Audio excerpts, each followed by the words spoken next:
बिस्मिल्लाहिर्रहमानिर्रहीम। अस्सलाम वालेकुम नाजरीन, मैं हूं अली रिजवान और आप देख रहे हैं हमारा यूट्यूब चैनल लाइफ हीलिंग।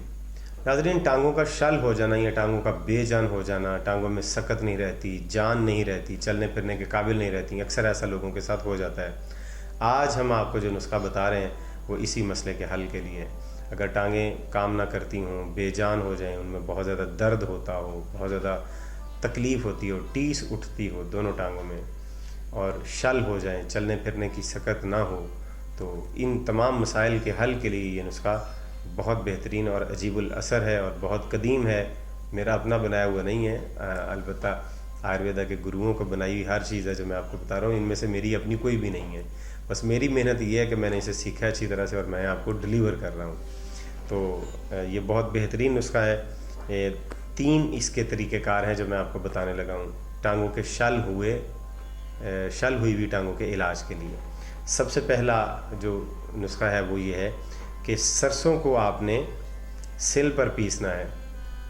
सरसों के बीज होते हैं, उसको अच्छी तरह से आपने किसी सिल में या पत्थर की कुंडी में या मिट्टी की कुंडी में अच्छी तरह से उसको पीस लें और उसमें 2 गुना या 3 गुना शहद मिला लें। यानी जितना वज़न सरसों का है उतने उससे 2 गुना ज़्यादा आप शहद डालें या 3 गुना ज़्यादा शहद डाल के उसको अच्छी तरह से एक पेस्ट बना लें, मिक्स कर लें आपस में, और उस पेस्ट को अच्छी तरह से टांगों के ऊपर आप लगा दें और 25 से 30 मिनट तक टांगों पर लगा रहने दें। इंशाअल्लाह अज़ीज़ ये टांगों का जो शल है, टांगों की बेजान और हालत जो है, दर्द है, ये इंशाअल्लाह अज़ीज़ ख़त्म हो जाएगा। दूसरा जो तरीक़ेकार है वो है मग़ज़ तुख़्म करंजुआ। करंजुआ का आपने बीज लेना है, उसको तोड़ के उसके अंदर से मग़ज़ निकाल लेना है और करंजुआ और सरसों इसके साथ आपने शामिल करनी। इन दोनों को अच्छी तरह से आपने गाय के दूध में डाल के पीस लेना और इसका पेस्ट बना लेना। जब क्रीम सी इसकी बन जाए, पेस्ट बन जाए अच्छी तरह सी, तो इसको फिर आपने टांगों के ऊपर इसका लेप करना है। इंशाअल्लाह अज़ीज़ इसका लेप करने से टांगों की जो तवानाई है वो बहाल हो जाएगी और शल टांगें बिल्कुल ठीक ठाक हो जाएंगी।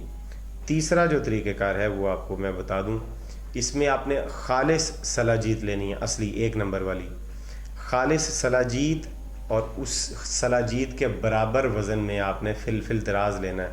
फिलफिल दराज का सफ़ूफ़, इन दोनों को आपने अच्छी तरह से मिला के यकजान कर लेना है, इन दोनों चीज़ों को।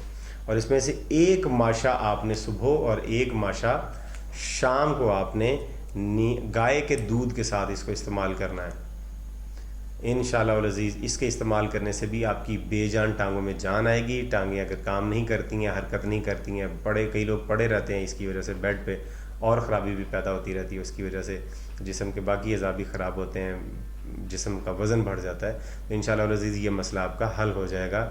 इन तीनों में से आप कोई एक भी करेंगे तो आपका मसला इंशाअल्लाह अज़ीज़ ठीक हो जाएगा। तो उम्मीद करते हैं आपको वीडियो पसंद आई है। वीडियो को लाइक कीजिए, शेयर कीजिए, चैनल को सब्सक्राइब कर लीजिए ताकि हमारी हर वीडियो को आप देख सकें। बेल का बटन दबा के आल नोटिफिकेशन के बटन को भी प्रेस कर दें। अगली वीडियो तक हमें इजाज़त दीजिए। खुदा हाफिज़।